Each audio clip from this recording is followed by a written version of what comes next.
This is Brakeman X, and welcome to the game show on October 29th, 2025. How's it going, Jack? It's going great. You know who beat the number one basketball team in the country earlier this week? It was the Kentucky Wildcats. I am doing great. Nice. Always bragging about your basketball team, huh? Some things never change. Never changes. Some things never change. And Maul, how are you doing this evening? Hey, doing all right. I got a box of canes, and we're. What more do you need, honestly? Ready to go. And Logan, how are you doing this fine evening? I think we lost your audio, sir. Oh, no. We'll have to bring you back in. Daria, how are you doing? Oh, there we go. He was muted. How's it going, Logan? Doing good. Take two is always been watching better. some Halloween movies this week. Watched The Shining for the first time yesterday, which was fun. Oh. Nice. I'm jealous that you got to watch that for the first time. For the first time? No, I saw it on Laserdisc too, with like the open mat copy, which was interesting. All right. Wow. Nice. And Daria, how are you doing this evening? I got my spooky sweater on. I love Halloween, so I'm I'm very ready for Friday. Oh, nice. And did you change your lighting? It looks really nice. I did.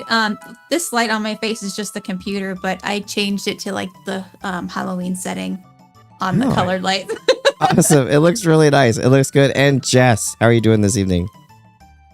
I am also doing great. In a similar boat to Daria, it's Halloween week, my favorite week of the year. So stoked for it. Yes. I'm so glad everyone's in such a Halloween mood. It's great. I think we all love Halloween. I think we're all Halloween fans in this room. Mm-hmm. And our special guest this evening, Ivy, how are you doing? I'm great. Thank you so much for having me on, and also concur, Halloween is my favorite holiday of the year. So yes. I'm very excited. Yes. Yeah. So lots of Halloween folks here. That's great. Yeah. All right. So before we get going, Jack, why don't you hit us with some of the news of the week? Yeah, so this week, a lot going on. Since the last time we joined everybody, Battlefield 6 came out. It still rocks. Season 1 just started. They've also got their own Battle Royale mode, which just started. So check that out if you want to. It's I'm still playing the base game. Haven't really touched any of the Battle Royale, but it's pretty awesome. Shout out to JB. Doing pretty great. In other spooky news, Luigi's Mansion is out on Nintendo Switch Online if you've got a Switch 2 today and you're subscribing to Nintendo Switch Online. So check that out if you want to go check out a creepy haunted house with the most awkward Luigi ever. Whoa. That was a bad. Exactly. I tried. Yeah. In a little bit of sadder news, Tomono Itagaki, the creative lead for the Ninja Gaiden series on the Xbox and the Ninja Gaiden 2 and 3. He passed a few weeks ago, and it sounds like he was battling an illness for quite a while, but I will always associate him with the remake, well, not remake, but the reimagining of Ninja Gaiden. Yes. And honestly, I think he was probably the number one Japanese developer that released anything on the Xbox, at least when it first came out, between DOA and the Ninja Gaiden series. This is true. I think he was quite a large personality for the time before kind of you had some of those other personalities in the gaming space, and I was really sad to see that he had passed. So thoughts to him and his family. He could also rock some sunglasses. Yeah. The dude was a leather trench or a leather jacket and sunglasses anywhere, anytime. He was a pretty cool dude from what I understand. Yes. The other next thing I'll mention, Steam Next Fest happened a few weeks ago. There were a lot of really great demos that came out of that. One of them, I will say, really stood out to me. It's called The Final Sentence. I posted some pictures of it and some video of it on our Discord channel, which you should join. But I gotta say, I've never seen anything quite like it. It is a typing battle royale, and I will say the atmosphere, the vibe of it is oppressive, like Eastern European oppressive regime. It's literally it's like 30 people in a room all sitting at typewriters, and there's this masked figure that sits right next to your desk. That sounds terrifying. It's creepy as all get out. And like, you have to type, you have a typewriter in front of you. It gives you the words you have to type. You have to type like 3 lines.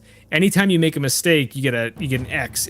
For every 3 X's you get, they basically start playing Russian roulette. They put a bullet in the chamber, spin it, and if they shoot you, you're obviously out for that round. And it's a battle royale. So whoever finishes everything first wins. Everybody else dies. It's really intense. I think my favorite part about it is they turn on voice chat, or you can turn on voice chat. And so you hear people like literally talking through the words they're typing out. And you hear just people just like, oh, come on. And just, you know, you hear all the gunshots from everybody as they mess up. It's sounds intense. What's the name of that game again? It's called Final Sentence. The demo's over, but it's supposedly coming out, I think, in December. And they say they're going to have up to 100 people in the final version, and they're working on making their dictionaries and the sentences a lot larger. I think there's still some other things they have to reveal, but it made a very strong impression in the demo. Awesome. Well, thanks for... went on the Steam. It's still letting me download the demo. Oh, awesome. Yeah. Nice. The last thing I will mention, and I think this is, you know, definitely game show related. We'll talk about it in depth next week. I promise you. Yes, Halo is coming to PS5, and I think that is the official death of the Xbox exclusive. Might be something. They're putting Halo on PS5 day and date with the Xbox. It's done. That's it, man. Yes. Well, you know, we've got an awesome guest this week if I'm not going to dig into that subject. So, since 2002, the game show has been celebrating video games and our collective interest mixed with a healthy dose of humor while bringing in our favorite people in the game and movie industries on as guests, broadcasting live every Wednesday at 9 p.m. Central. And we've got a great one tonight. Ivy Sunderji is a TV writer and producer whose staffing work, credited as Ivy Mariel Pruss, includes Delilah and 5 seasons of Greenleaf, a 2020 NAACP Image Award winner for Best Drama Series. She graduated cum laude from Dartmouth College and earned an MFA in writing for screen and television from USC's School of Cinematic Arts, where she later returned to teach in the same department as a professor. In addition to her creative and teaching careers, Ivy has unique spiritual gifts as an evidential psychic medium.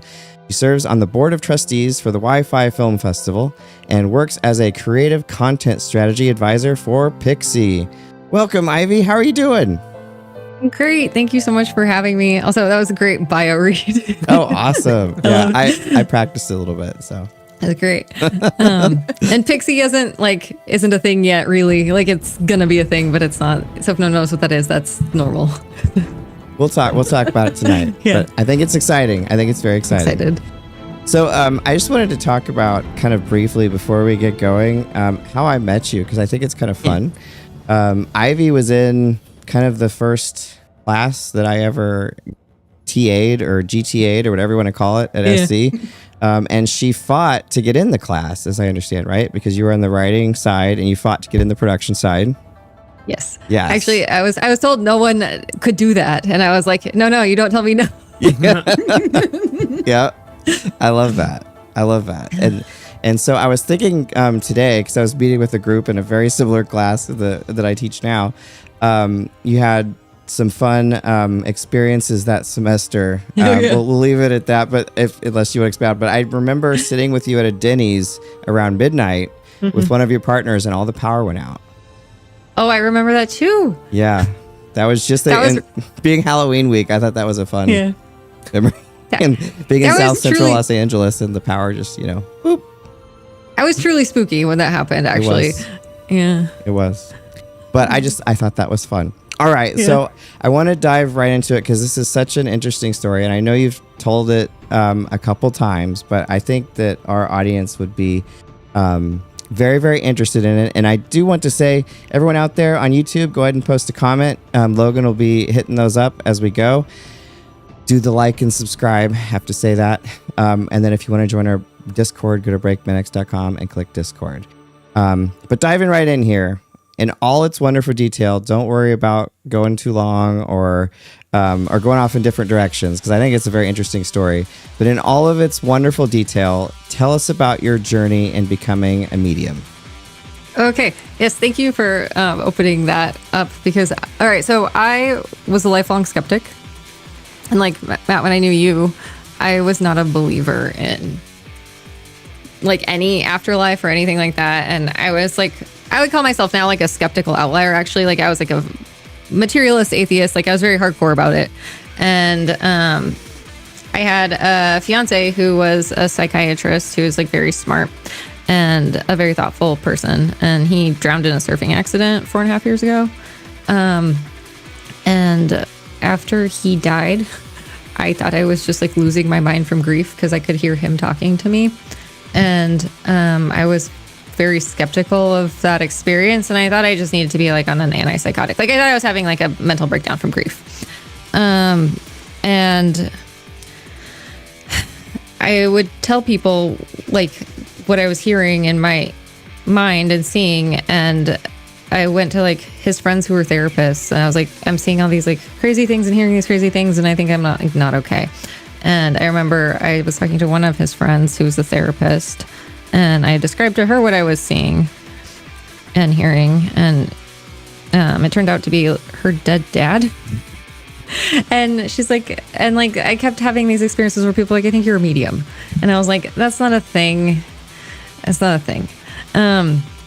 And then right before I got my job teaching screenwriting at USC, actually, like I had this like very crazy experience where this like girl appeared to me and said she looked kind of like an Olsen twin, and she's like, I'm a missing person, and can you draw my missing person photo because no one knows I'm gone. And I thought I was like losing my mind, really, but I was like, what she told me about what happened to her. And these things happen through like clairvoyance and clairaudience, which I didn't even know those words at the time. Like I didn't know like anything about mediumship. So like I was like complete outsider coming to this. Like I didn't have a frame of reference to explain what was happening. But this girl appeared to me and she told me like this very tragic story about her family and like what happened to her. And she showed me this photo in my mind's eye.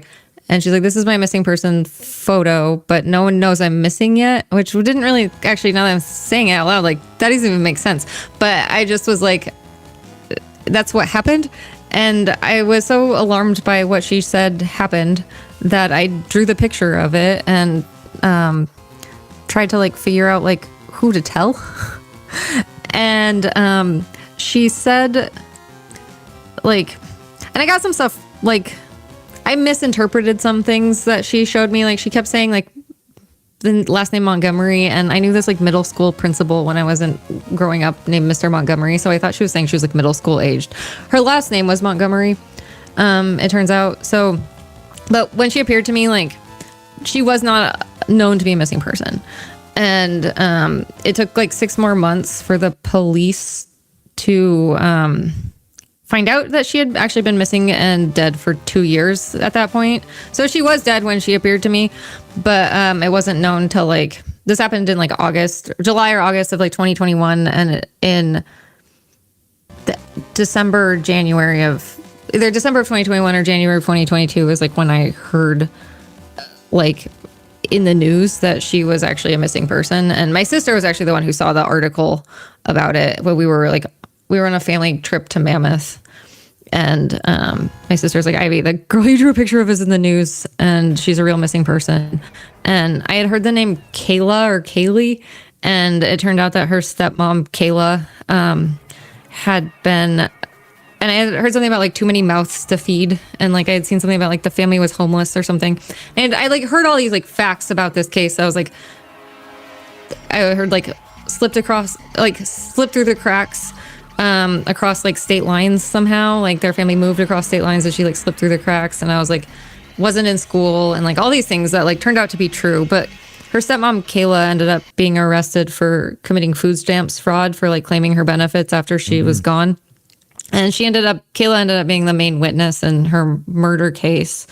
And my therapist, I was going to grief therapy because my fiance had just died like less than a year ago at this point. And I told her about this, and she just happened to have been like a forensic psychologist before becoming a therapist.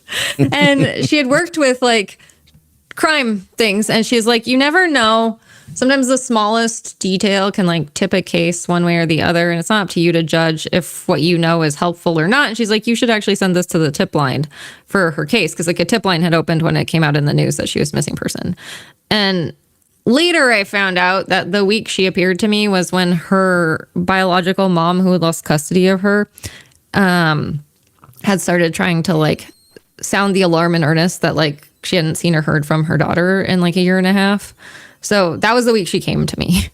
And I didn't know that till like years later. But so I sent what I knew to the tip line. I sent this picture I drew. I'm making a whole like true crime podcast series documentary about this actually, because like I have so much like evidential details about mediumship that were like really compelling. Thank you. It's been a long journey to get it going. But so I had all that experience. I sent it to the police, and then like months later, the police actually like emailed me based on the tips I sent. And they're like, we need to talk to you and find out how you know all of this. So I ended up having to have a phone call with the police. I think this was on like May 5th. I think that was the date of this phone call with the police. And that was like in 2022. And I talked to the police officer, is also named Matthew. By the way, like his name was Matthew. Yeah. I mean, there were lots of Matthews around this case. My friends from college. Yeah, no, everyone was named Matthew with this case. There's a lot of pretty much. But he was very, very kind to me on the phone, actually. And he asked me, he had to like go through what I knew. And he's like, you know so much about like private facts about this case that aren't like public knowledge. Cause like at the time that he called me, like she was a missing person. They hadn't declared her deceased yet because they hadn't found her body. And they did declare her deceased after that, even though they didn't find her body ever. They found like enough biological evidence she was dead that like they were like, she has been killed. But this officer like basically was like, he's like, how do you know this? And I was like, I think I might be a medium. And I was like, I was like, I am so sorry if I have like spammed your tip line with bullshit that you don't need. Cause like, and I was like, I'm really sorry. And he's like, no, like we don't care where tips come from as long, we just care if they're helpful. And he's like, we don't judge them. It's just like we judge them if they're helpful, and we like consider everything, and things get the time they deserve. And he's like, basically, he's like, your tips got a lot of attention. And he's like, if you have anything else that you think might be of investigative value, like you can email me. So I did. I ended up emailing him a bunch, but my mom's friend, who was like a deputy sheriff, found out about all this, and he got kind of freaked out that the police called me, and he's like, they might think you're a suspect. Yeah. So he ended up calling and emailing the same police officer, and he's like, I have to tell you, Ivy's intentions are good. She has nothing to do with this case. This went down like 100 miles from where I went to college, but like I had not lived there in years. So it was like, I had no connection to this family or anything like that. Like, and it was this is in New Hampshire, and I live in LA. So it was very far away from like, it was in Manchester, New Hampshire. I'd been there like once or twice in college, like when like the guy who did it was like 11 years old. So wow. I really had very little like to do with New Hampshire at that, like in my life after college. But it's so funny. The night I had a phone call with the police, this is one of my favorite details. One of the names I heard, her name was Harmony. I also kept hearing the name Haley over and over again. And I was like, what's Haley? On the same night that I had that phone call with the police, I ended up going to a friend's like pop-up dinner. Like my friend has like this like pop-up dinner called the Benevolent Dictator. And it's great. It's great. He's like, I'm going to cook whatever I feel like it, and you're going to eat it, and you're going to like it. There you go. And I was seated next to a man named Haley at dinner. And I was talking to him and I was like, oh, what do you do? And he's like, oh, I'm an actor. And I was like, oh my God, you're the I See Dead People kid from The Sixth Sense. And he's like, and I was like, I'm sorry, I'm sure you hear that all the time. And he's like, I do, and it's okay. He was so lovely, by the way. Like, he's the nicest person. And he was like, well, what do you do? And I was like, well, this is funny. I was like, I guess I'm a medium, maybe. And I have a dead psychiatrist talking to me. But he knows he's dead because my fiance who died was a psychiatrist. And I told him about the true crime case. And he was like, I was like, Haley, are you a believer in any of this? And he's like, not really. But I ended up giving him like a little psychic reading, and he was with his girlfriend at the time, and I gave her a reading too. And I remember he was like, I don't ever want another reading again that was accurate, and I just want to like have the like illusion that it's real. Yeah. Basically, which was really lovely. And then so over that summer I sent like a lot of tips to the police, actually, like anytime, like it would just come through sometimes. Like I didn't really like pick when it would come through, but like in retrospect, like I've looked now that the case is now over, but later on all these like court filings came out about it like much later, and then were like unsealed much later. But like and in retrospect I was able to like reconstruct like, oh, when I heard this, they were doing this investigative step, and I feel like I was almost like seeing what they were doing from like a God's eye view almost, and just being like, yeah, you're on the right track, keep going. From like God, is how I would put it. Like I wouldn't have known that because it just came to me randomly. But I remember in the fall, like during all of this, like people started hearing I was a medium because I'm a blabbermouth and I like can't ever. I would just tell everyone all my business all the time. It's pretty cool though. I mean, to be fair. Mm-hmm. So I had started giving medium readings to people, and I remember like I think it was in October. Yeah, it was like it was actually this same week. I think it was like right around like October 27th or something. It was like the week before that. I was, I had given a medium reading to this woman whose friend Denise had been killed, and they had like tried her case without a body, basically, and they had got a successful murder conviction. And I remember like writing to the police, and I was like, you should read this article about this woman Denise who like they did get a successful murder conviction without a body. And I was like, I don't know why I'm telling you this right now, but like they had just filed charges against Harmony's dad that Friday, and it wasn't public yet. Like right when I sent that, it was basically like, it's okay that you filed charges even though you haven't found her body. And I kept having experiences like that over and over again. I have like 50 pages of emails I sent to the police because like I do write way too much to people. It's like when I get going, I'm just like, my writing partner calls me like a keyboard warrior. His name's also Matt. It's all of us. We're just all Matt. Everyone is Matthews. The name synchronicities is like a real thing in my life, though. Like it's really funny. So it was this week of October in 2022, her dad got arrested and charged with her murder. And I remember like when they like later like released the like charges against him, I had channeled almost word for word some of the murder charges in like an email. And so after my fiance died, I had thought I was a TV writer, and I was like, I should go to court reporter school and have like a more stable job, because being a TV writer like kind of sucks in some ways. It's like feast or famine, and like they don't always pay you on time, and like when they don't pay you and like you've done the work, it's really horrible. And I was like, I need a more stable job. So I thought about becoming a court reporter, and one of the things my dead fiance said to me was like, don't do that. He's like, keep swinging the bat as a writer.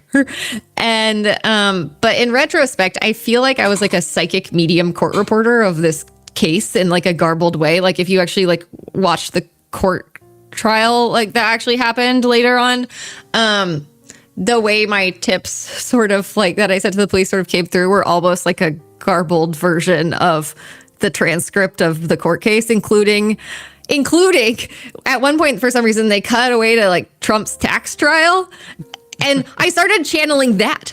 Like, I'm sorry. Which is nuts. Yeah. Like, it was nuts.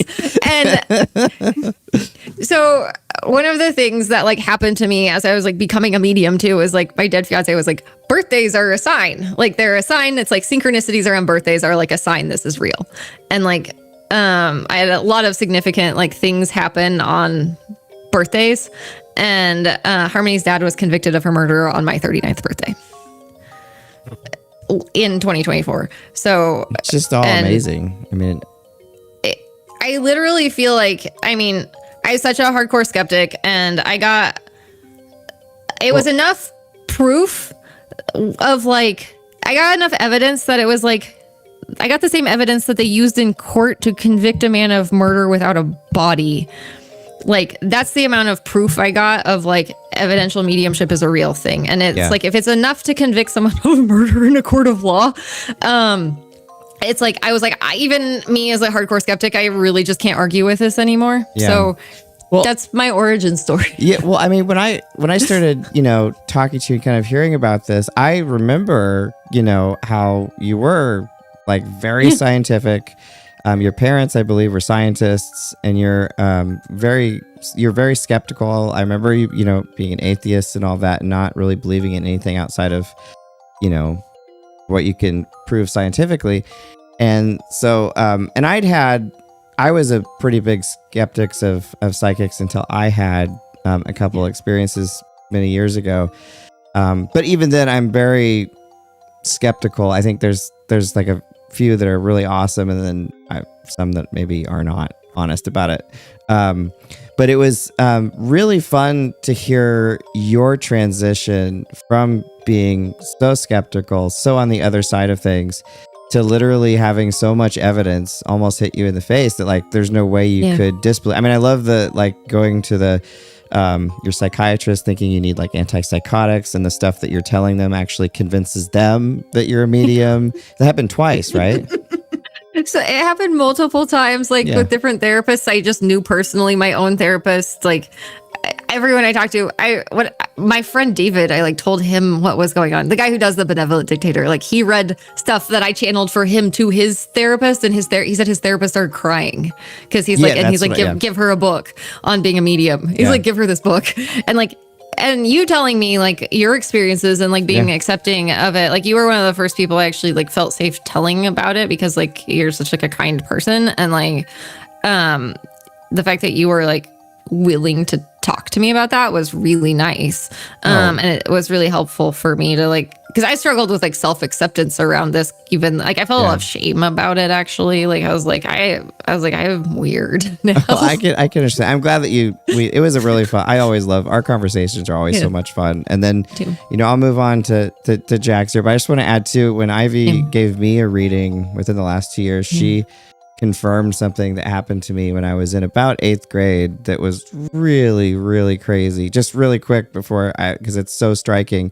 I was in my basement, I think playing a video game or watching TV or something, and I looked behind me, and like, first I had the feeling like I was being watched. And I looked behind me, and I swear like I saw something, and it freaked me out so much to just see like a strange person in my house that I just like flew upstairs. And Ivy pulled that out of thin air without me telling her about it. And it freaked me out the way that she described it, like the time period, where I was, what happened. And then she kind of told me about like who that person was. And it like blew my mind wide open.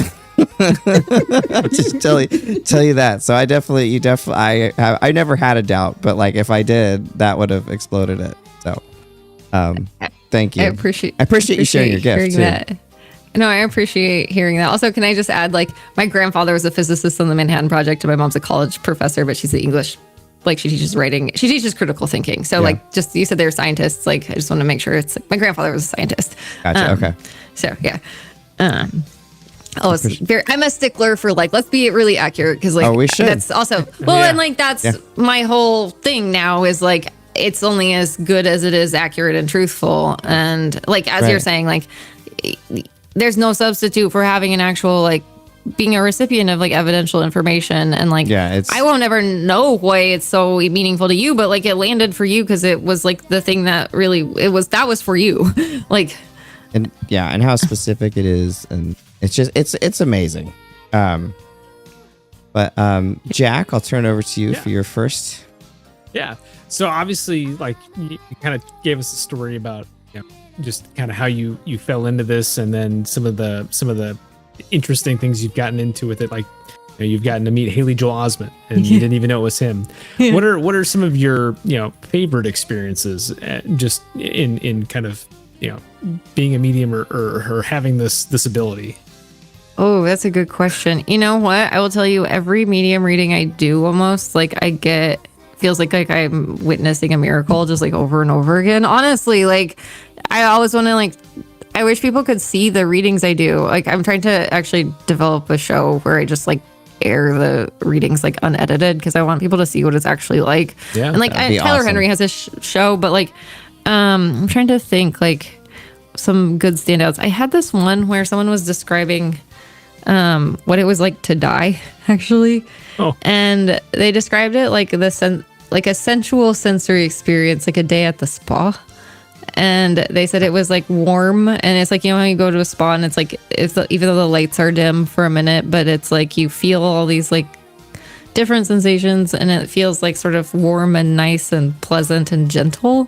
Mm-hmm. And this was a person who their outward appearance of their death was like really unpleasant, but they were describing it in this like, it was like luxurious the way they were describing it. And like not everyone has their own explanation for that, but like, and I'm like, we should be afraid of like the things that lead to death to avoid them, but like we shouldn't live our lives in fear of the fact that we will die, because I've learned that like it's just not as advertised, and it's not something that we need to let that fear rule us so much that we don't live. Well, that's so good I think news. That's yeah, that's sound advice. But I will. Okay, I have one other detail. Sorry, I am a blabbermouth, so like I don't know. Well, I don't know how you'll ever get through all those questions. We always put way more than we think we're going to get through as a safety. So okay, yeah. But I remember once early on, I was giving someone a reading, and I was like, I'm seeing something.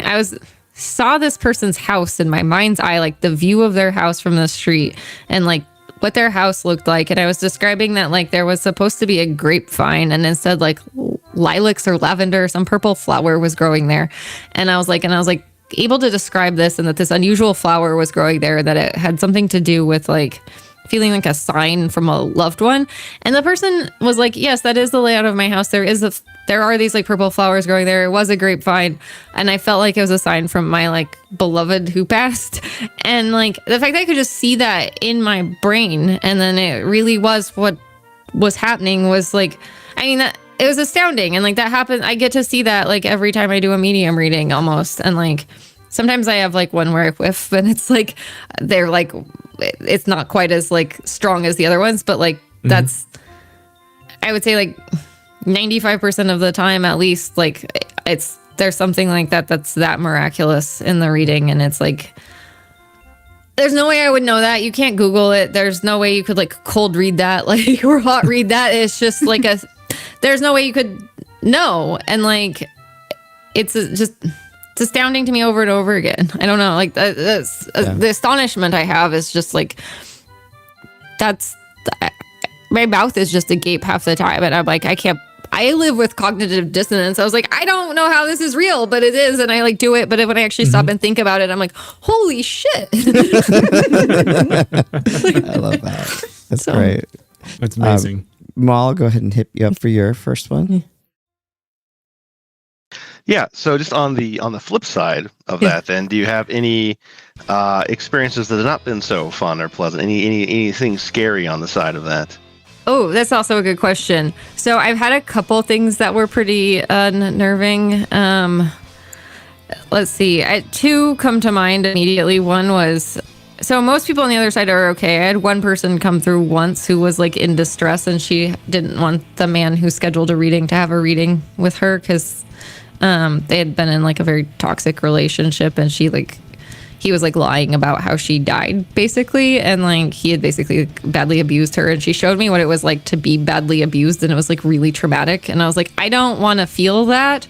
But that's so rare. Like most of it's not scary, but then Also, when dead people actually appear in the room instead of in my mind's eye, it like also freaks me out. Like I once had a little girl like who had also been murdered like appear at the foot of my bed, and like and like she like touched. Was that the delivery service one? Yeah. Okay, I'm not sure if I'm supposed to say or not. That's okay. Okay. Yeah, she was like killed by a FedEx driver, and I had heard about this before she died. That this was like I was like, "There's a bad FedEx package," and I said like the address of like I had written down to the police, but like the wrong police because I didn't know where to give it to. I was like, it's at 923 Elm Street, and I had said like it had something to do with like strands of DNA or something, and her last name was Strand, and like it was. But she appeared to me. She was okay though. Like on the other side, she's like, I'm okay now, and she's like, thank you for trying to help. And she touched my face to show me her hand was cold. She's like, I'm gonna touch your face. And then my dog sniffed her, so like my dog also was like a witness to this. Wow. And that was just unnerving because it's like, no matter how much like, and this is like, I know mediumship is a thing now, but like when they actually like appear out there instead of like, because mostly it's clairvoyant, so it's like in my mind's eye mostly, which is like safer emotionally to like there's like a remove that way. And when it's like actually in the room, and like I've had that happen a few times, it's just I like literally see a ghost, and like that would terrify me. Yeah. Oh, and then once this lady named Mary Lou Kirby woke me up from my sleep. Oh my gosh, waking you up too is so scary. I would be so scared. And she was like, she woke me up. She's very polite. She's like this like little Catholic church lady, and she's like, "Can you send my family a card and say all is well?" Oh, at least it was nice. And she said her name, Mary Lou Kirby, and she's like, "We're from Iowa." And she was showing. She kept showing me like her stockings had like been like worn out and were falling around down her ankles like when she was alive, and she was frustrated with this, and like I think she had like swollen legs before she died, and she was like showing me all these things about her. And so she's like, "Can you please just send them a card and say all is well?" And there was a couple other things, and I was like, "Are you kidding me, Mary Lou Kirby?" I looked her up. She had died that week in Iowa, and like, so I actually did. I'm such a soft heart, like I'm such a softie that I was like, this ghost asked me to do it, and I was like, okay. So I sent them a card.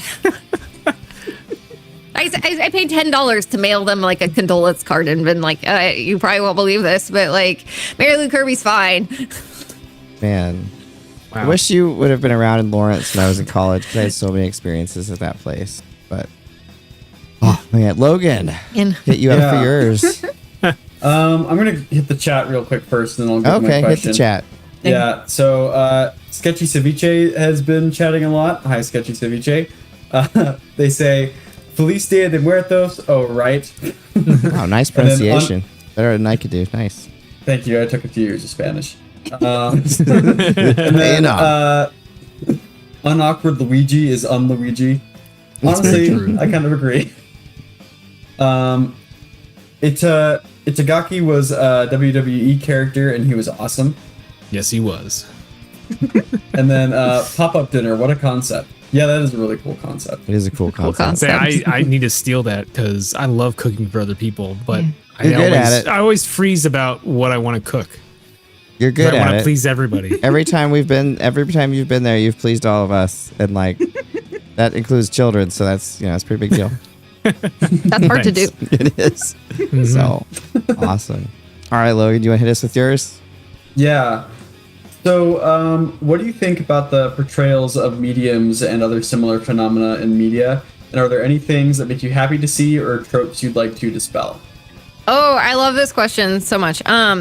So as a TV writer and producer, like I'm like trying to write a show about what it's actually like, because I feel like it gets portrayed as like mediums are all knowing, or they actually solve crimes with the police. And I was like, whoever's perpetuating that myth that like the FBI and the police are like actively soliciting mediums to help them, I think like that's like they'll take your tips, but like I don't know that anyone's like on retainer for the FBI. And I don't know that like they still have to do their police work themselves, and we need to if that happens for real, like I don't know. I feel like that's a thing that gets overstated a little bit, is like how influential they could be in actual crime solving. And also the other thing is just like, it's murky. Like, even when it's like really specific and accurate, like, that you're not a superhero if you're a medium. You're just like you're a neurodiverse person who has like this, like, a lot more like I'm also ADHD, and like I have you. It's like you have more info coming at you, and you're trying to parse through it, and it's very confusing. And so that's a piece. And also, like, just that, like, we have this whole trope of like, there's like anything malevolent about the other side. Like, because that is not my experience. Like, everything from the other side in my experience like comes from like love and support and wanting the best for people here, and it's like very gentle and peaceful, and like that's not very exciting. But like, I don't know, like I love the Ghostbusters movies, like actually, like, I love the Ghostbusters Afterlife movie because it like distinguished between like the spirit of a dead person who like came to help actually, and like the ghosts that were like monsters. And I really like that movie made that distinction, because like the monsters are here. And if there's bad energy on the other side, like, I've never like seen it really too much. And there isn't like evil spirits is not something I really like. I think that's just like trauma here, honestly, and like generational trauma here, and like fear and greed, like things that are here, like create dysfunction, and like the other side filtered through like a dysfunctional filter could like come across as like possession or something like that. But I honestly think like that's a disservice that happens in Hollywood, and like, if you don't know that these movies are just for fun and like TV is just for fun. But I will say Medium does a pretty good job of like, that one overstates its case still, I think, but like it's just like she's a real person like trying to like grapple with something, and like it at least tries to like show that she's just like a human being like grappling with something that's like sort of over her head, which is what it's like. But like I've never really seen a portrayal of like the overwhelm you feel from having an experience like this, and like how disorienting it is, and like how like weird you feel for having this experience, because it's like I don't feel like I can relate to a lot of people, because it's not like I'm like going to Starbucks and like making coffee for people. It's like my job is like I get on Zoom and I'm like, let me see what dead loved one is on the line, let me tell you, and like that's what I get paid to do now. And like it helps people, so I do it. But like when I actually stop and think about that's what I do for work, it's like that's not. It's like, are you fucking kidding me? Sorry, I'm swearing so much on your podcast. Also, like, Right. Oh, you should hear some of the things I've said over the years. okay. I mean, I'm grateful for it too. So I'm not like, I'm very grateful, but it's also like, what is going on? It's like I mostly just my head explodes a lot. Is how, yeah. Sure, that makes sense. Yeah. No, awesome. All right, Daria. So, I don't know if Matt knew this, but for the past couple weeks, I've been working on at work. Like, I do a monthly history video for the city, and this month is about the 3 like historic cemeteries in Topeka. Oh, cool. And so today, actually, I was like kind of trying to write the caption for the video for its post tomorrow, and trying to kind of tie it into like Halloween, like what's like what kind of myths and legends and things like that, like where did the idea of like the veil between the living and the dead becoming thinner come from, and is that something that you have seen as like the season comes to like Halloween? That's a really interesting question. And like, so like I am a very ignorant medium about like the history of all of this. Unfortunately, like that's like, I'm a little embarrassed now. Like I do it for work, and I'm very ignorant about the whole, like I need to like do more like learning about like all of these things. But I will say, in my own experience as a medium, like the idea of like the veil between here and there, I think I think our 5 senses and our bodies are the veil, honestly, like, because I think we are in a vessel that filters reality for like our like non-local consciousness, and whether or not we're sensitive to it. I have a lot of theories about how it works. I honestly think like it's stronger in places that are damp.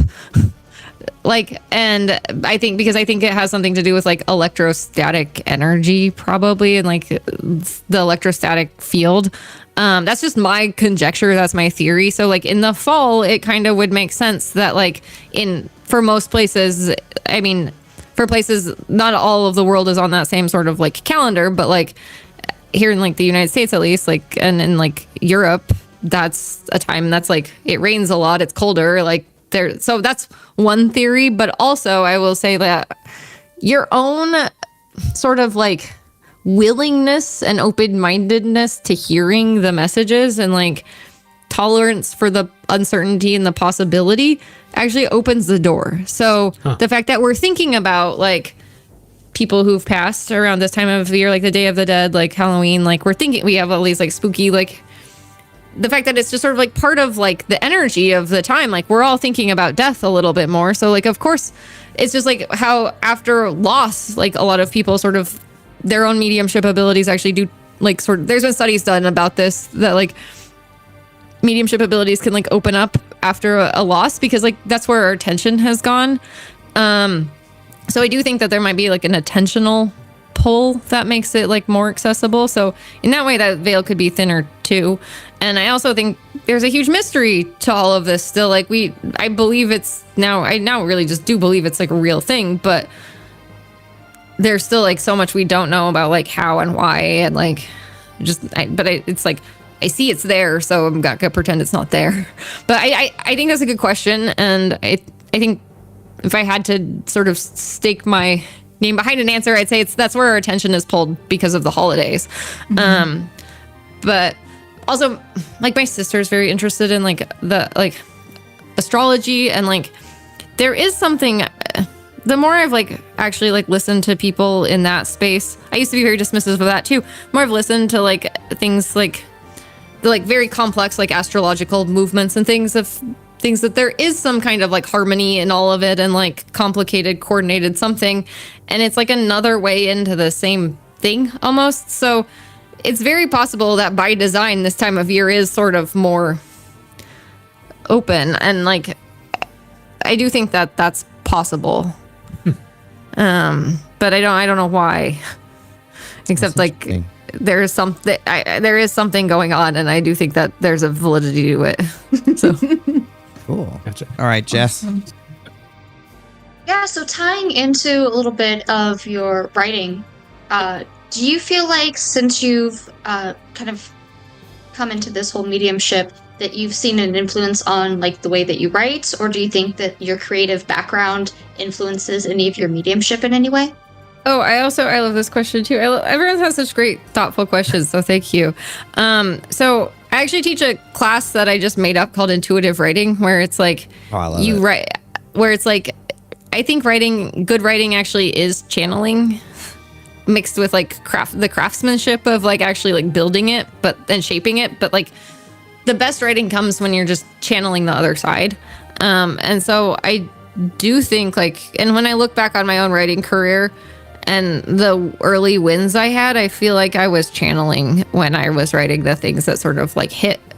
And so I, both as a teacher and as a writer, I try to be in that channeling flow state for creativity. But I will say also like, it's harder to access through writing than it is through mediumship. And like when I'm doing a medium reading, like my own writing isn't that good at making up like a character.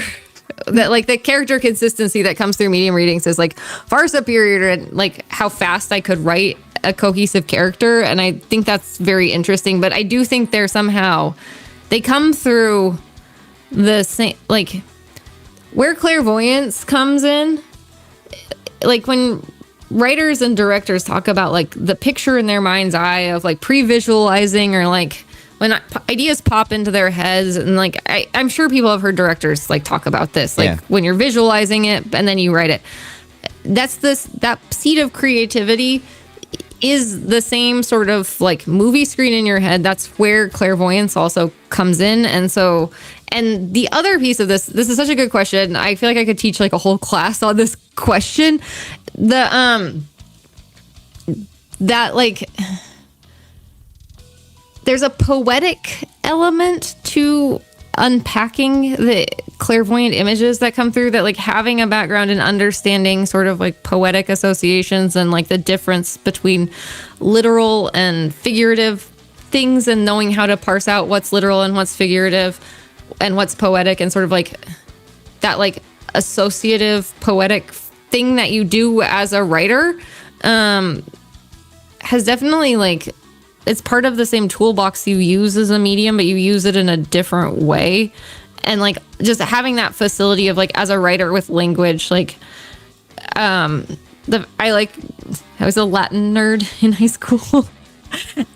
And the idea that like things could be lost in translation from like has been like a huge part to me also of like understanding mediumship. So like, I don't know. Yeah. Like I do think that like there's a lot of like transferable skills between filmmaking and mediumship, but not for the reasons you think, I guess. Like, cause it's like, I'm not making it up the way you like make up a film, but I also think we need to interrogate like what the creative spark is, because I think this conversation is actually becoming more urgent too, because like AI is like, people think that AI is gonna take away like writers' jobs or actors' jobs. I was like, they're not the same. Like one is like a poor man's imitation of like a soul, and one is an actual soul. And like I think we're gonna come to realize like creativity comes from our spiritual soul, and like that's why it resonates. Yeah. And we're always gonna, algorithms are built on yesterday's data,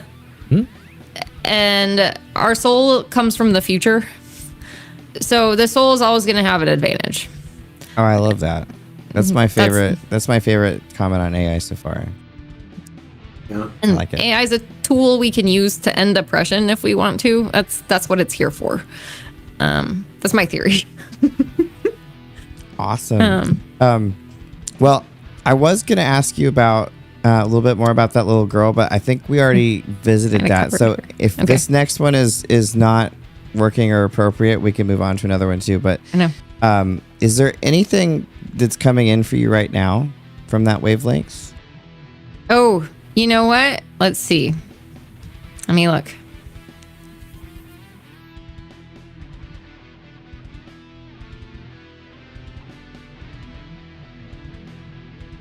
Let me see.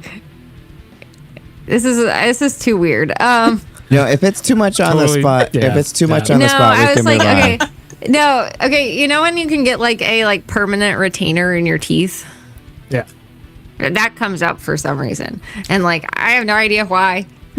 Interesting. And I was trying to ask like what it's about, and like I mean, usually it's better if it's like asked, like if there's like a specific place you want me to look, because otherwise I'm just gonna pluck out of the air like whatever is on someone's mind. Oh, I gotcha. Well, I didn't want to be too. I didn't want to put you two on the spot, so I didn't want to say. Like, no, you can put me on the spot. Okay. Like I was Well, like, do you want to look at the world or like? Well, since I asked the question, I'll be the guinea pig. Do you see anything coming in from my neck of the woods? Okay. You don't have a permanent retainer, right? No, there's something else that could mean, but I don't want to say on air. Okay. It did hit me with something though. Okay. See, this is where I'm like, do you really want to go? I mean, I've prepared myself that I've asked the question, so it's my fault. You know those like brownies, but they're like blondies, like those desserts. Yeah. Like the cookie, like the cookie brownies. Yeah. Like I'm seeing something sweet like that come up around you. Those are like my favorite brownies. Oh, okay. So I love blondies. Well, okay. Because we had those at my mom's funerals, like the reception. That's what we had. Okay, I feel like your mom might be trying to say hi. That might be, but yeah, that's what we had because that was what I had at that event. But also like, there's a sense of like sweetness of things to come, and that's good. A restoration, and like also like I see like it's like making a bed with clean sheets, and like you get sort of like things will like be refreshed. Oh, I like that a lot. I think I know what that's about actually. Okay. I also see something about like putting on like snow boots. I don't know if it's snowing where you are yet, but it's like get out your snow boots. It is early for snow, but we're going on vacation to Colorado. Okay. We're going on vacation to Colorado, and like pretty soon. There's so much love around your family, though. Also, by the way, and like That's true. it's like, but like from the other side too, Oh, and like. There's going to be some really obvious sign for you. Like, you remember the cherry pie thing you told me about once? Yeah. There's going to be a sign for you like that like smacks you in the face in a nice way to like make up for what you've been through. And it'll happen with like your Christmas stockings. oh, interesting. I'm so excited. I love it because you haven't steered me wrong yet, so I'm excited. Okay. And everyone's like up and happy on Christmas. That's awesome. So that means a lot with what has gone in the last week. and it's okay to like just like get like prepared foods for a while or like be conservative about like if you feel like sorry you're gonna have to cut me off because it's gonna keep coming through. No, because okay, so the prepared food things, we literally, because of certain things that happened last week, we signed up for like HelloFresh prepared foods. Yeah, that's good. Batting 1,000 so far. Like always. But okay, so I'm gonna stop though because I Okay. see all is gonna be well, and that like Awesome. the The prepared food ones, I mean, it's all, but that like we literally just did right before the show. okay, yeah. So it's like you're seen, your life is seen, Awesome. and love. There's love around it, and it's like you can put a Band-Aid on things, and that's sometimes like things. Sometimes things need a Band-Aid, and then they do. Yeah, That's you know what I'm saying. That's Yeah. awesome. Well, I'm glad that we came to that one because that one was fun. All right, Jack, you're up. Yeah, so let's switch gears just a little bit, Ivy. So obviously, for a while you were a TV writer. You wrote for Greenleaf and Delilah. I gotta admit, Keith David is one of my favorite actors of all time. So did you actually get to work with him a lot? And B, how was it actually being a TV writer? Okay, so two very different questions. And these are all great questions. First of all, Keith David is the king. I adore him. Yes. Like, how can you not love Keith David? He's like a class act human being. Like, he shows up for his job. He nails it every time. Like, he's a consummate professional. He's like so good. It's like royalty, and you're just like, have to bow down to this man. But then he's so humble and down to earth and friendly and like gracious, and like you see him and he's just like, he never forgot that he's a person too, even though like he could have forgotten and been like, I've elevated above it, but he's remained a human being in the nicest way. I have so much respect for him and his family. He made Greenleaf. He was one of the forces behind Greenleaf. That show had an incredible cast. Like the whole cast, I was just like a lovely group of people. Like what a cast. So on that front, like I have nothing but like glowing things to say about Keith David. And like my friends who have worked with him in projects, like everyone loves him for a reason. He's a mensch, and he's like a great human being, and like he's so talented. And it's like you get Keith David in your project to get him. So, and like, he should be paid more than he gets paid, no matter how much he gets paid. That's my other theory of Keith David. Like, pay that man all the money. Terrible producer for this reason. Just like, give him everything. All right. On the writing front, you know what? It's really, so being a writer is like a huge privilege, right? Like, that's a privileged job. The ecosystem in which you work really makes a difference in whether it's a dream job or whether it's a nightmare, and whether or not your rights get enforced and whether you get paid fairly for your work and stuff. That can also like be hit or miss in that job. So like, and like when it's done well and with integrity behind the scenes, it's the most amazing job ever. And it's also just like a ton of work. And, there's like, it takes a lot of sweat equity to get anything up off the ground too. So you have to be like ready to be in the trenches. But like, I have a lot of thoughts on how to like make the experience behind the scenes like a healthier thing, because I think that actually matters for the culture at large. And I wish TV shows, like in TV shows, like the showrunner is king, and there's this almost this idea of like the lone genius auteur, like showrunner who makes TV, and that's such a myth. Like any good TV show has an entire like group of people who have sort of come together and brought all their shared pooled talents to make something amazing. And it takes the cast in synchronicity and harmony with the writers, and the writers everyone bringing their best stuff to get even like a decent TV show, to be honest. Like it's hard to do.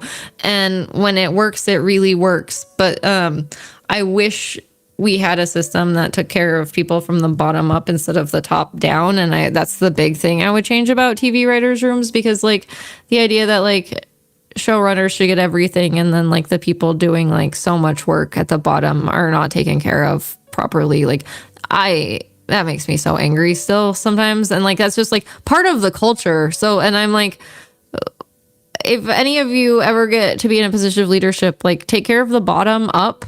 Yes. I promise you, having that humility and taking care of the bottom up is a healthier, happier way to live. And like, there's more longevity to that. And it's also just your soul will not be sick. Yeah. And so that's Definitely.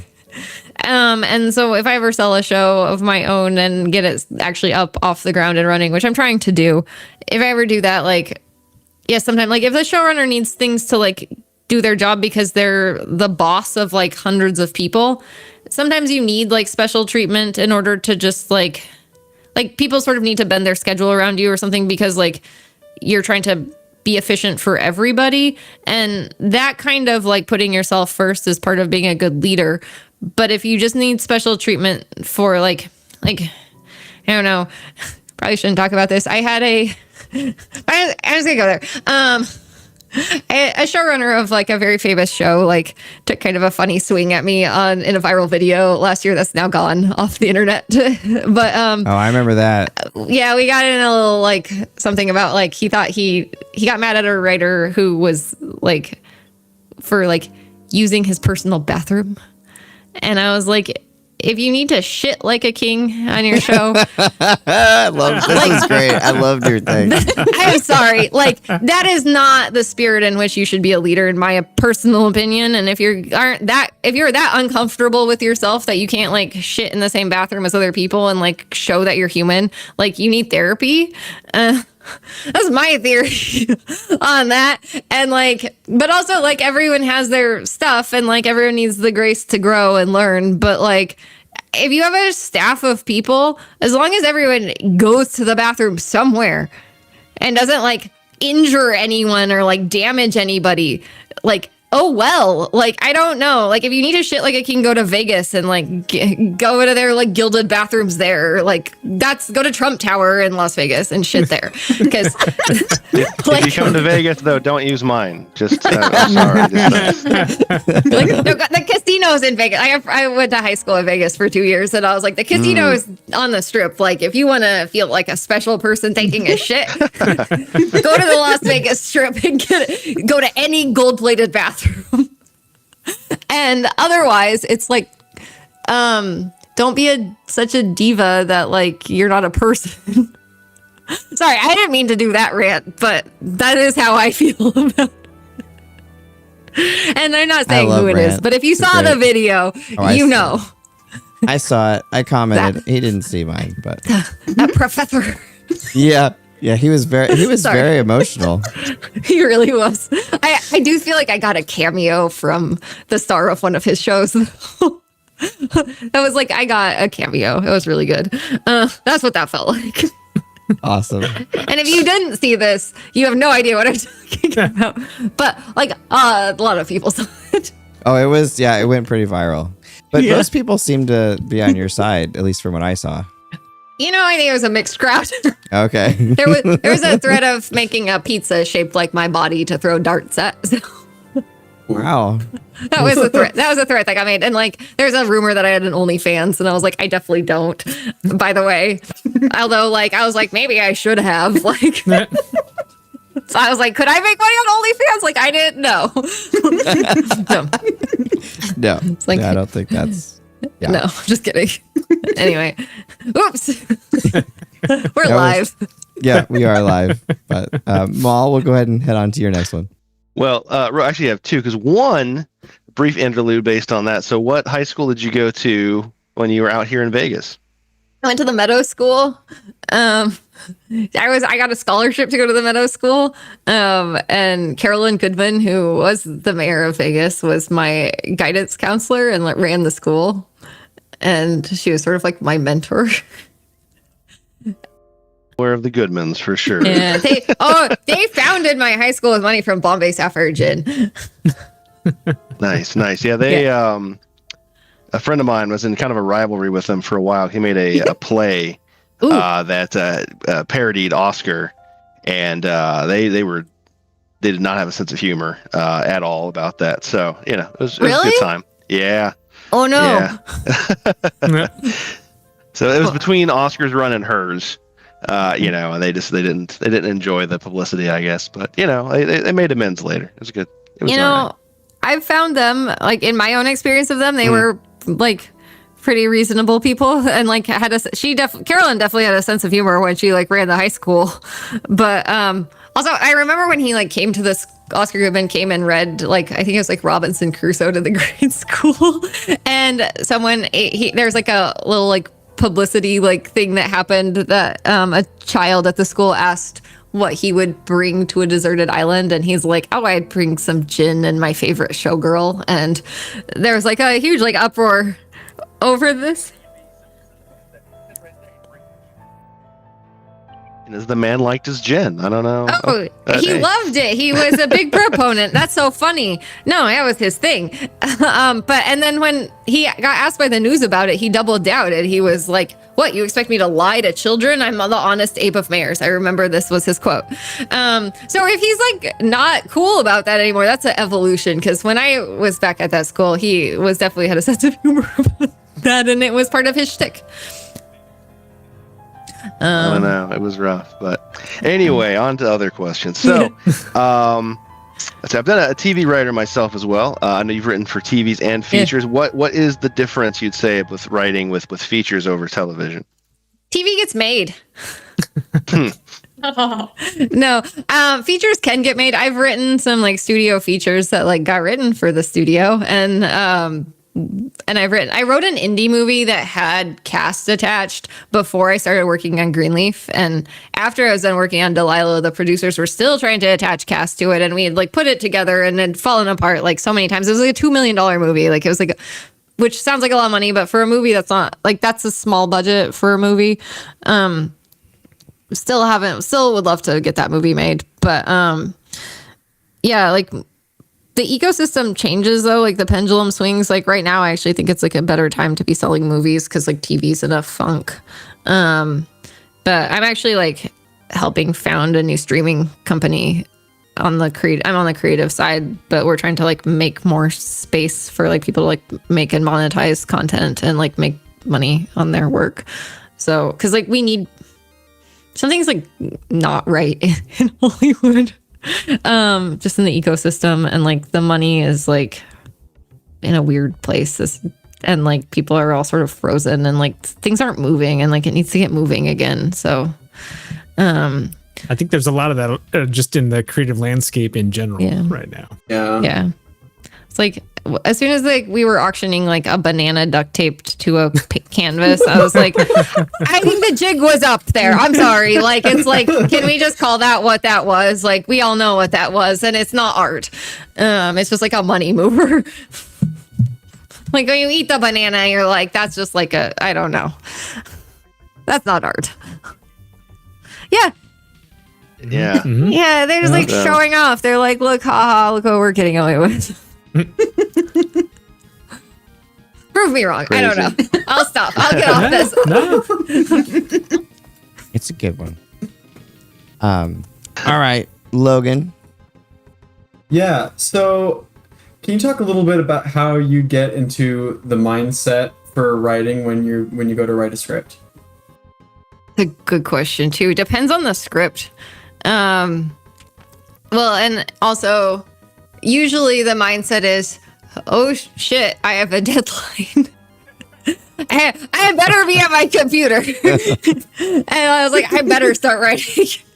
And then I usually procrastinate, and then I get it done at the last minute, which I don't recommend. I recommend having regular writing hours and just being really diligent, and don't do it like I do. Don't do as I do. But then I also would say, like, I would say the mindset that's useful for writing, just from a big picture perspective, is like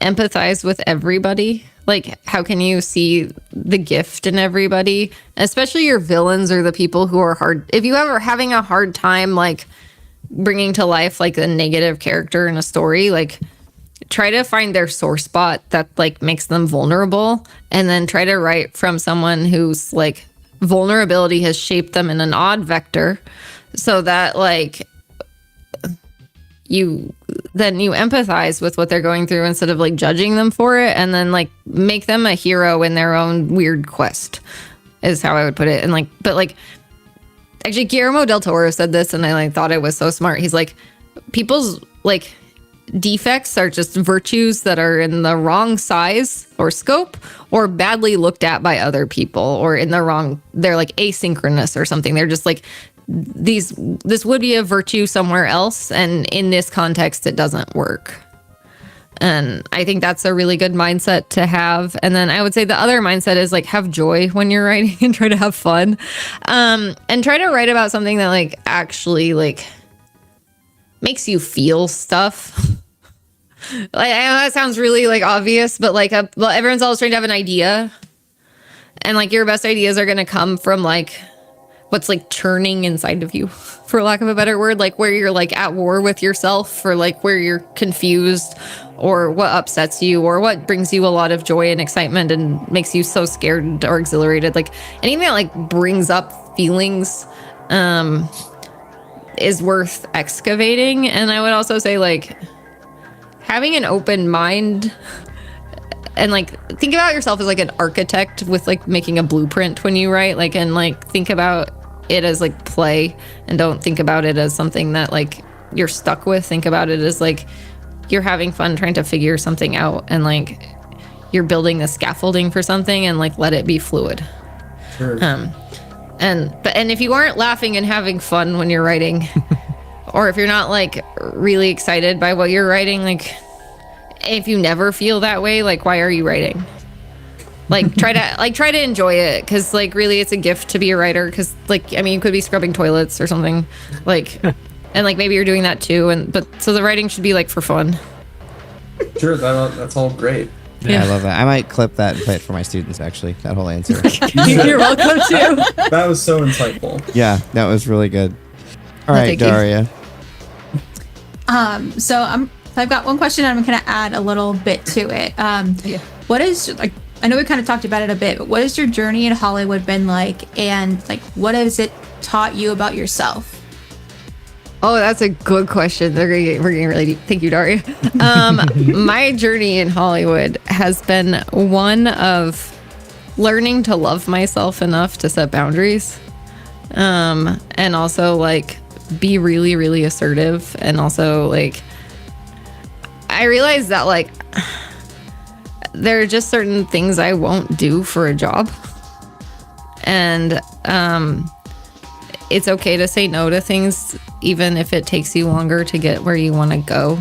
You don't have to, like, compromise yourself. So, like, I mean, like, I had, like, a successful number of years as a TV writer, and, like, was writing features, and then, like, I've been trying to, like, sell my own show, and I've been a professor at USC. Like, they don't pay their faculty at USC enough. They give their students too many student loans. Like, I'm grossed out by that. Like, I stopped teaching there because of that, even though, like, it's a wonderful school. Like, and, like, there's, like, I mean, like, I'm on here because of USC. So, like, there's, like, gifts from, like, the people I've met, but also at a certain point, it's, like, over time, like, things can get so unbalanced that, like, I don't know, like, the balance tipped at some point in my brain, and I was like, I have students taking out, like, $400,000 to go to USC of, like, student loans, and I was like, you're never, like, I don't know how you're gonna pay that back. And, like, it's, like, unsustainable. So like I have a big bone to pick with like the money in Hollywood, to be honest, and like the way like people. Sorry, this is like we're really getting in there. No, I agree with you on just to about everything. So fix it, like, so you can either be a person who just says that's not fair, or you can be a person who like says, okay, I don't like what this is, and I'm gonna do what I can to just evolve it. And like that's partly why I'm trying to start a streaming company, because I'm trying to just do something else and like be proactive about like architecting something that I do like, instead of just saying like, it's one thing to say I don't like it, but then it's like, okay, well then do something. And like that's what I'm trying to do, because no one likes complainers. So, and that's what and like it's fine to raise a concern, but then like have a solution. And that's also the thing that I would say. But also like let's just be honest about what it is right now. Because like the media, we don't have an independent media right now. Like we don't. Like we haven't for a long time, and I think people are finally sort of aware that like the media is like mostly like bought and paid for, and that's why like YouTube is proliferating and like alternative channels are proliferating, is because like people know that it's bought and paid for. And we need a neutral media, and we need a neutral outlet, and we need the algorithms that just let people have a fair shot at the microphone. And all of that, like I woke up to all of that from working in Hollywood. But then there's also like, the thing I love about Hollywood is the people, because 99.9% of the people in Hollywood are the most magical humans who just want to be artists, and who would give someone the shirt off their back if they need it, and they like try to band together to like make something special, and they like give everything 110% all the time. And they're living hard lives because they believe that art matters, and I love them for that. So it's like it's a place that's worth like fighting for. And like I know people were like, and in LA, like after the fires, I know like people were like, oh, Hollywood's over, LA is over, and I was like, I don't think that's true, because like there's something. I think it'd be great if like the film industry could live more places. I don't think you should have to come to LA to like be a filmmaker at all. Like, and like that's not the case, but like I do love LA, and I think there's a beautiful community here.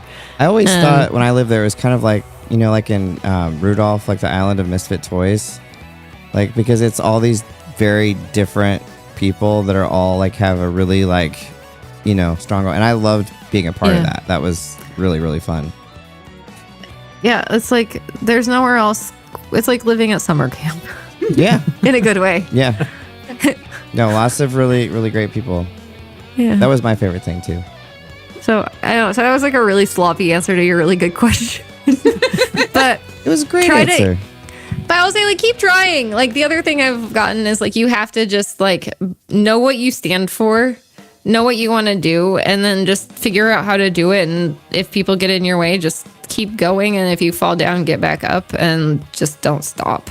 And then like also like find the people you want to champion, and like be an amplifier. That's the other thing is that I've come from this too. It's like really like put your money where your mouth is in terms of like your support, and like be choosy about where you put your time and energy and attention, because they're limited, and like those choices actually do add up.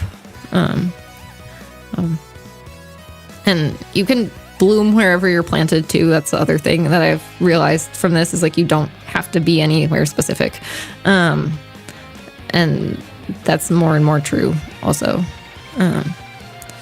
So awesome. That's great. All right, Jess.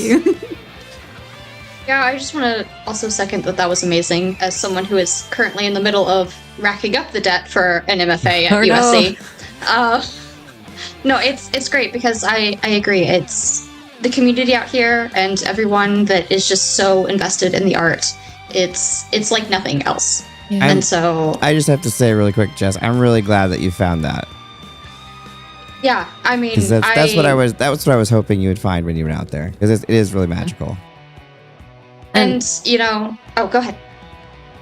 Oh, I'll just add on there, like I have student debt. It's never going away probably, but just keep living your life around it as much as you can, and just like know you've signed up for it, and like don't let it like I didn't have kids because I took on student debt then I was like afraid to have kids, and I was like, now I just have a terrible credit score and no children, and I should have just had children and a terrible credit score, and like I should have just done that.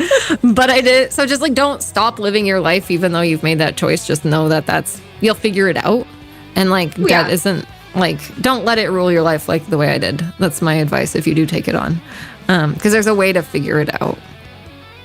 Yeah. And hopefully and the people.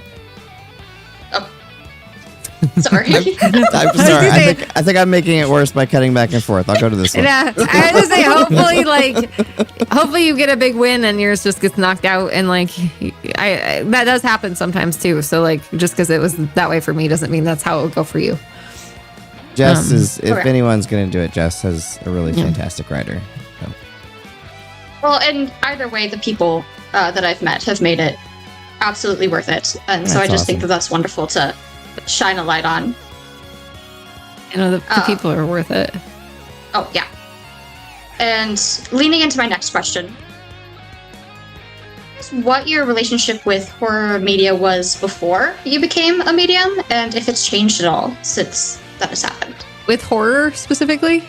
With horror specifically, or anything like in kind of the spooky realm. Oh, if yeah. there's been a shift. So I am like so empathetic as a human being. I cannot really watch much horror. And I would not even like, now I would say like I would write like supernatural maybe, but like I don't like blood and gore horror like at all. Like I just can't deal with it really. I'll watch like I actually just saw a really good horror movie though like this weekend called Marama. It's like a New Zealand film. As the Heard about that one.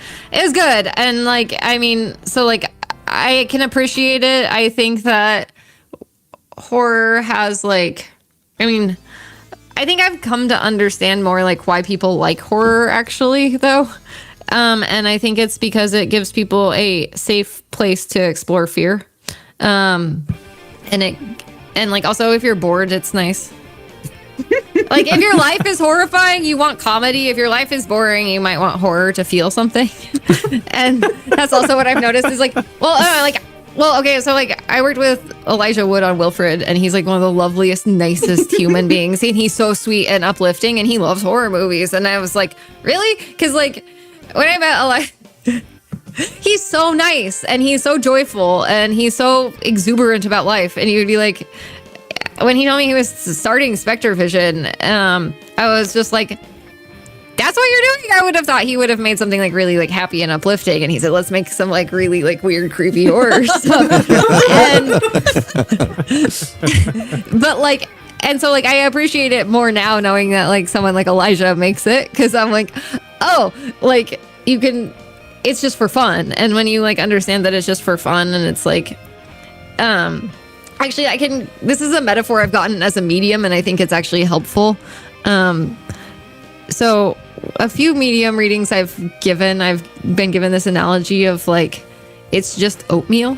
And so like when horrible things happen in real life, think about how in horror movies, when Misha Barton is throwing up in The Sixth Sense, you know, and she's like the ghost girl throwing up, it's just oatmeal.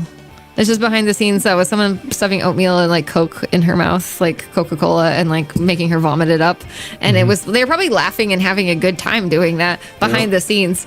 And Blood is just corn syrup. or yeah, it's just like, yeah, and like behind the scenes, it's just, I mean, in Scream, I don't remember when they were like, do you remember Scream when they're like, oh, it's like corn syrup and like red number 5 or whatever the line is. Like, if you can hold the perspective of like this life is actually sort of the equivalent of like the other side's horror movie sometimes. Instead of actually as horrifying as it seems, like it actually makes it easier to carry all the terrible things that happen. And so like if horror movies can sort of remind you to like lighten up, that's also valuable for that, to remember that there's something, people were having fun behind the scenes making this. And we're here to feel. We're alive because we're here to feel. Yes, I agree. So I think I appreciate them more now because I'm a medium. And I actually have more tolerance for them now than I did, because like I'm more comfortable with all of like darker topics than I was actually. So Awesome. All right. Well, next we're going to dive into PIxsee, and I just want you to tell me, what is PIxsee? PIxsee is a be your own box office streaming service that is going to, well, I can't say too much about it yet, but it's going to be a streaming service. It's going to be kind of like a, I don't even know like what I could share too much, but I'm working at it. Just the inner secrets would be fine. Yeah, it's going to be, it has a really great team behind it. We're currently like both in the middle of fundraising and also starting to build our content slate. We are going to start out with like micro series mostly, but we're going to expand to TV and features and other things over time. That's the plan. And we're hopefully launching in like Q1 of 2026. So soon. And if you have projects you want to do for PIxsee, email me. Or call me or something. Like, I'm happy to hear from all of you with your ideas. And like, I think it has the potential to be like the indie TV streaming service to start out. Like, I think like we don't really have like a way to do indie TV. So like, I'm trying to help think of a different way to like monetize, finance, and match audiences to TV content so that like my goal for it is like to have a home for like what I want to call like mid-tier content, in that it's like it's not as expensive as like the big productions, and it's faster to get up off the ground. And it's like, let's say you have a pilot you want to do and like a studio's like, I don't know, I want there to be like a way to like make it at PIxsee with like to sort of show like proof of concept and like do a season of it at PIxsee, show that it can have an audience. Like, one of the things that we're going to do is like have an algorithm that hopefully like matches, like, this is one thing that the CEO liked as an idea that I really admire, is that it's like, we really want to help people build communities around things they like. Because like we have a world in which our communities are built around things we don't like and the ways we're different. And one of the big goals for PIxsee is like help you find your like positive association tribe of like, I like this. And so like, and I've found a community of fans built around the things I like. And I have a place I fit in where we all like the same things and we all connect over that. And there's a way to build a content ecosystem around that kind of positivity that is part of like the fabric of PIxsee. And then the other piece of PIxsee that I think is important is that we really desperately need like a democratically accessible, sort of politically neutral free speech platform that really can't be bought and paid for by like a political agenda or like, and my hope for it is that we can stay that. And so the architecture of it is to hopefully like create that as a place. And then also just like, there's a lot of murky money in the middle in Hollywood, and PIxsee has a platform that could be used to really make sure that the creators get paid, and paid in a transparent, timely way. And like you own your IP in a way that like isn't necessarily possible with like other companies. And so it's like PIxsee's kind of an attempt to sort of like fix some of the stuff that bothers me about Hollywood. And also like, I think it's going to be like crazy successful, because I had 3 years ago, I had a psychic vision actually. In my dead fiance was talking to me, and it was before I really believed in this, but my mom wrote this down actually. Like, she described to me, I described via like mediumship, psychic mediumship, the pitch I actually heard of what PIxsee was like before it was a thing. And I heard that it would be successful, even though it sounds risky. So I believe it will end up being a successful streaming service, partly because I had a vision about it. And as we've established here, I'm usually like, I'm not always perfect, but I'm usually pretty close. And like, I heard like the actual like deal points and have them written down like 3 years ago before this was anyone's idea. And like, I'm not the person who had this idea. Like, this idea was like something someone else shared with me, and they like then let me become part of it. So I have high hopes for PIxsee for that reason.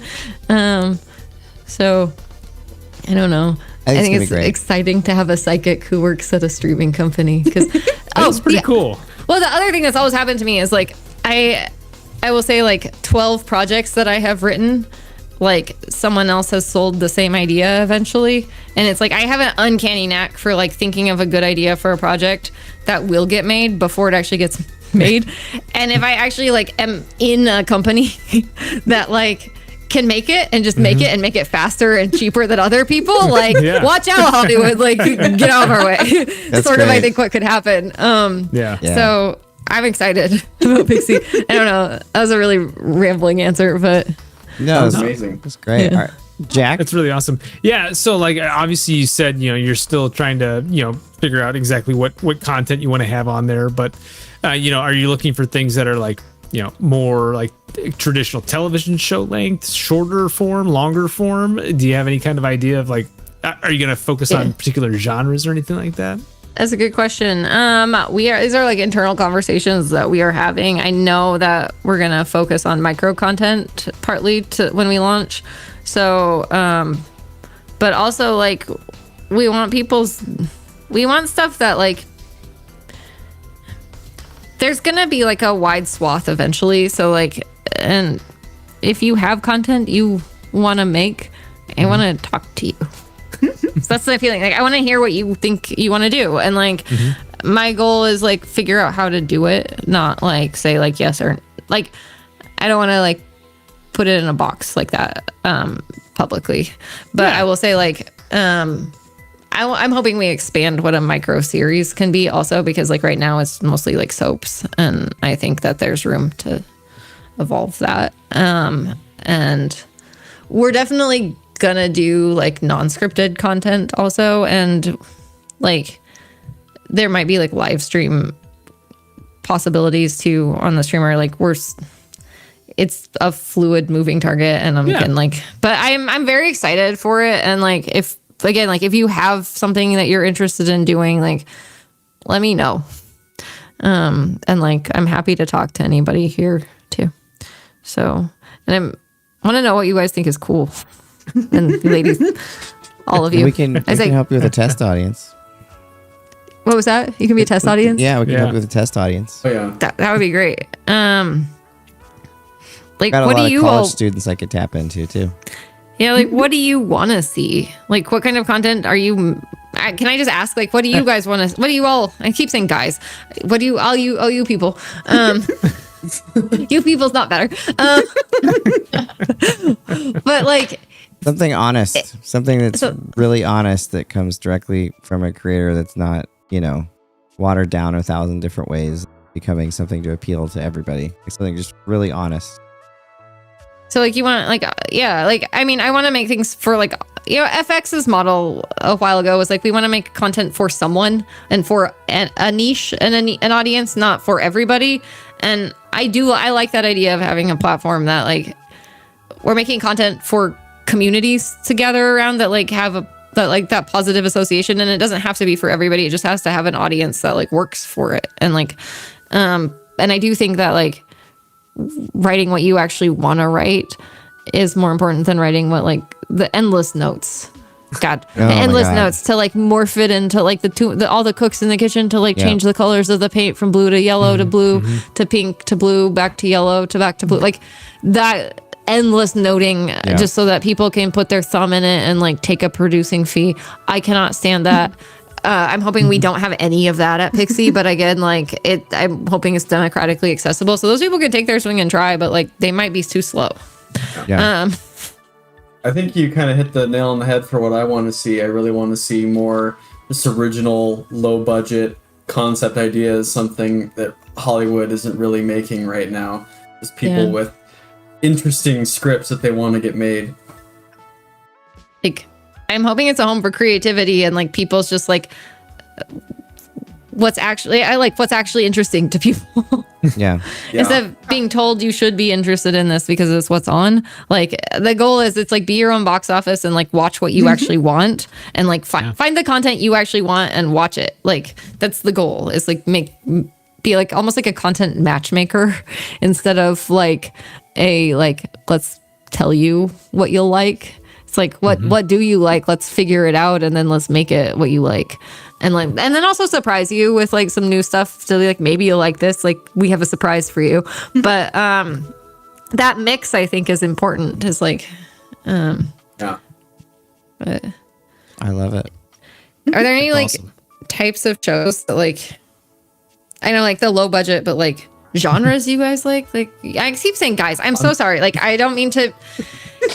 I'm from Idaho. In Idaho, you call everybody guys. It's like use guys. Like Kansas is gender like that neutral. too. I gotta So say, yeah, it's fine. Yeah, pretty much. everybody is guys. I'm a guy. Like that way. Like I'm like you guys. That's just like I know, but like I don't mean it. And then you know what I mean. You know? No, you're Yeah. Okay. I'm big on sci-fi and mystery. Sci-fi and mystery. I'm big on I love horror, but I also feel like something we've lost a lot in TV is like specifically shows geared towards like teenagers. I was just gonna say that too. But I would love to see more of that come back. I'm also loving the idea that it gets to be not IP. Mm-mm. It gets to be actually original stuff because like at every turn, the advice right now is like, well, if you want to get something made, it needs to either be from IP or you need to like reverse engineer your script into something that gets to count as IP. I hope PIxsee becomes a place where you just get to make cool shit, and then it's like if it has people can see the stuff on PIxsee is like then if they want to make that as IP elsewhere, like it's like a place to find new franchises, but like just make the stuff you want to make and like let it become what it's going to be. I'm hoping it has more flexibility. Like that's the goal, is like making things at like a slightly different price point to have it be like, and I actually think AI we can use as like a tool to like bring costs down in smart ways instead of like, I keep thinking about AI as like, it's when done right, I think it's going to help us like democratize, like, I think we could have like a digital studio basically where it's like more things will probably be shot on green screen with actors and scripts. And then it's like, instead of doing a period piece where you actually have to go find like all the vintage things, it's like there's a library of vintage photos you can sort of like AI into your production to sort of give it the look and feel for cheaper than it would cost to actually go put up that production. And I think something like that is, so I think like that's sort of one of the things I'm hoping we can do too. And There's a lot of potential with that in virtual production these days. I mean, I've been on a few of those sets, and what you're able to achieve now with being able to, even like the LED walls, being able to create worlds that you just could not make on the budget that the project has is really incredible. Yeah, I like that. Sorry, I also sorry. I yes. I also wanted to add in. Sorry, we also have a coin on Pump Fund. Does anyone know what Pump Fund is? No. Okay, so like we're gonna be like crypto based partly. Like that's sort of how we're gonna like do some of the stuff we're gonna do. Like we're using blockchain. But like you won't have to know how to use blockchain to use our streamer. But like for you, like if you're like a user, it won't matter. It will just like that's part of like behind the scenes. But we do have like Pump Fund is kind of like a, I know it has like its own issues, but like we have a legitimate like coin on Pump Fund. So like it's like the PIxsee coin. So like I'm just gonna tell you that's there, and that's also part of the machinery of this. Sorry, I didn't mean to like change the subject away from what you just said. I have ADHD. Oh my god, it's after 8:30 here. Like after 8:30, it's like my ADHD just like. It's all good. This has been great, Ivy. This has been so interesting and fun, and it's been great. Wait, I had one other thought. Sorry. Wait. Oh god, what was it? No, Do it. PIxsee coin. It's something about PIxsee. Yeah. Anyway, I don't know. I don't know. Well, if you think of it, I'll tell you if I think of it. Yeah, if you think of it, we are kind of at the end of the road. But this has been really fun. I really enjoyed this. I'm so glad that we had you on. And did you remember it? No, but you never asked me about my favorite video games. Oh, we didn't get there, but we could do it now. Do you want me to ask you? Can we do it? Do we have time? Yes, Yes, let's we could do that. Let's we go. definitely want to hear about it. I I thought of these. These are the questions I did read. Okay, and I was like, I'm prepared to talk about them. She did her homework. All right. Let's do it. Do you have time? Yes. Yeah, let's yes, do it. we have time. We have time for you. Okay. Wait. Okay. So, all right. There's the question about like video games I like and don't like, right? Yes. Okay. So I did actually play a lot of video games when I was younger, and I really love Donkey Kong. Oh yeah, great That choice. was like my favorite when I great was like choice. younger. And like I just found out, okay, so this is a game I play in real life, but I also think I found out it's like actual like game you can play called Avalon. Like, does anyone play Avalon? Yes, I've played it before. Do you like it? It's interesting. It's like the it's like a secret like a spy game, right? Yeah. Yes. Okay. Yes, I have. Sounds cool. I Like highly spice. recommend Avalon. Oh, cool. Yes. Okay. Avalon's And then- pretty awesome. I also there was a question about game I don't like, right? Yes. So in college, I played way too much Call of Duty, and I don't like violent games, and I got really into like shooting people in games in college, and I was like, this is gonna take me down a bad path, so I stopped playing it. But this made me remember what I was gonna say. So the thing also about PIxsee, that this is my hope, is that like we never have to use real guns on sets because of AI, and yeah. that we never have to do stunts. That I hope that there's never any death in anything made I hope no one ever dies for film ever on a PIxsee production. If we're like I hope that we use the tools in a way that like we just make it smarter and safer. And like I also think we can do a lot of things like day to night, like with AI, so that like you can film in the daytime and go home and have dinner with your family. So like I hope at PIxsee no one ever gets a divorce because of their production schedule, and I hope no one ever gets These are all shot great because things. there will be like we won't need to have real guns, and I hope that no one is ever injured because we can do safe stunts on like green screen sound stages where like people are very, very safe. And that is one of my goals. That's just personally my goal. Like, Yeah. and I don't think anyone would disagree with me on these things, but like that's like one of the things that's driving me forward is like, let's make it better. I love it. I love it. Well, I yeah. don't want to miss that. Was there anything else you wanted to say? Any other things we missed? Oh, on video games. Or anything?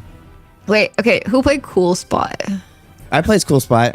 I love Cool Spot. I know Cool this Spot probably was isn't the good. type of games that you're talking about, but Oh no, we No, talk about no, all. We talk yeah, about anything. all types of games. There are no Like- bad games. I love Well, there are, I mean, but Well, you know what I mean. There are no bad types of games. like I love like the Mario games also, obviously, like those were Me good. too. We've I talked haven't a played lot them. about Mario games on here. We love Mario. We're doing a Yeah. Mario retrospective at some point. Oh, that's awesome. Yeah, I like game. I don't have time anymore, but I'm a fan, and like if I did, I would. I actually remember that because I asked you, but then I remembered after I asked you, we talked about that when in LA. Like I remember you telling me about you liked games and things. I do more than I should, I think. No. No, I mean I don't have. I wish I had time for No, it. It's that's just the the thing. biggest. Is like That's the biggest issue with games is they take a long time to play. Like a movie, you can sit down and watch. Even a book, doesn't take that long to read. But games take a significant time investment, and that's the one issue with them. If you have like a busy life, it's really hard. You have to really be dedicated to fit it in. yeah, like. yeah. I'm like lucky if I can respond to all my texts. Yeah, right. And I That's a usually game. don't. So, and I'm sorry to everyone when I don't respond because it's not any lack of love. It's just like I am so tired. But if I ever do have time to play a game, what should I play? Ooh, now. What are you looking for? Like relaxing, action, scary. Well, you heard my like loves and my history. So Keeper. You should play Keeper. Okay. Yeah, that's the new game from Double Fine. It's a fun little platformer. You're a lighthouse and a bird. Oh yeah, I would play that game. Yeah, that's a good one. Jack And it's always not has that long really either. good. He has really good Oh. recommendations always. So I would take Okay. that. Thank you, Keeper. Yeah, Keeper. I need to be game, a too. lighthouse and a bird. That sounds Yes. great. That sounds up my alley.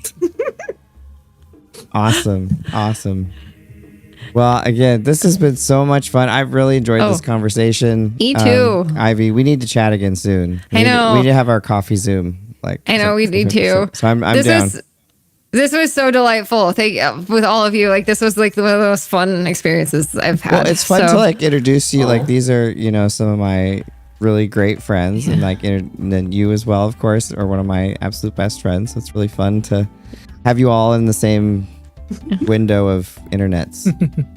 So, yeah, this was great, and I'd love to hear from any of you anytime. So, and we definitely need to do that coffee. Yes, so for sure. Thank you so much for coming on. This has Thank been you awesome. very much. Well, Jack, is there anything you'd like to say Good to before see you we? again. Oh, sorry, Daria. I stepped right on her. Go ahead. Oh, I was just gonna say anything you'd like to say before we head off in the sunset, Jack. I just want to say happy Halloween to everybody. Happy Dia de los Muertos to everybody as well. The Monster Mash. This is spooky season is great, and I still need to watch a single horror movie sometime before the end of the week. Oh, it's been terrible with work. We watch horror movies all year, but we've watched especially a lot in the last week because we've had a little bit of time. But I've watched like 4 this month, Jack. Get on it. I know. My plan is to at least watch In the Mouth of Madness before the end of the week. That's such a great one. I like that one a lot. I need to watch that one. Maul, what would you like to say before we head off in the sunset? Well, same with the Happy Halloween. Better get on it, man. You got a lot of movies to catch up on.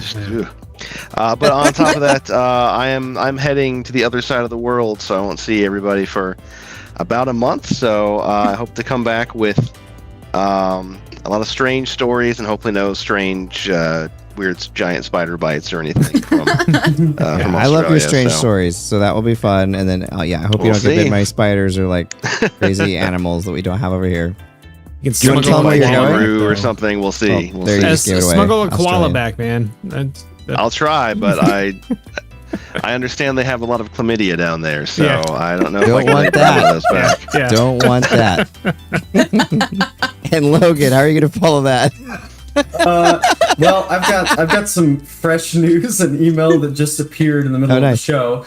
My short film Edge of Oblivion is going to be showing at the Birdwatching International Film Festival next month. Awesome. Way to go. I just got acceptance for that. Everyone go see it. His movie is awesome. That's awesome. Yes, it's really, really good. Yeah, I just got the announcement in the middle of the show, which was congrats. What a fun That's so exciting. That's so cool. Awesome. And Daria. Yeah, it was so good to see you again, Ivy. And honestly, I'm just like, I took off the next few days because I just wanted to like enjoy Halloween. Yeah. So, and just honestly take a break. And just, I don't know, just, I have a hard time slowing down sometimes and just appreciating like the moments of things. And so I really wanted to be intentional about that this fall. So I'm excited for that. Noble goal. And Jess. Yeah, to echo what everyone said, hope everybody has a spooky and safe Halloween. And, I have the goal of getting through the next act or two of the thesis project I'm working on so I can enjoy the weekend. So You'll do awesome. And of course, our special guest, Ivy, is there anything you'd like to say before we all head off into the sunset? Oh, just thank you so much. This was really fun. And yes, please enjoy. I hope everyone has a happy Halloween. And if you want my recommendation for a Halloween movie, I'm partial to The Nightmare Before Christmas. Oh, awesome. Yeah. Nice choice for sure. Yeah. Well, again, this was so much fun. I'm so glad we got to do it. And even though, it was originally supposed to do last week, it was great to do it the week of Halloween since we're all such Halloween-y people. So, so awesome. Well, thank you for listening to the game show, and we will see you same time next week.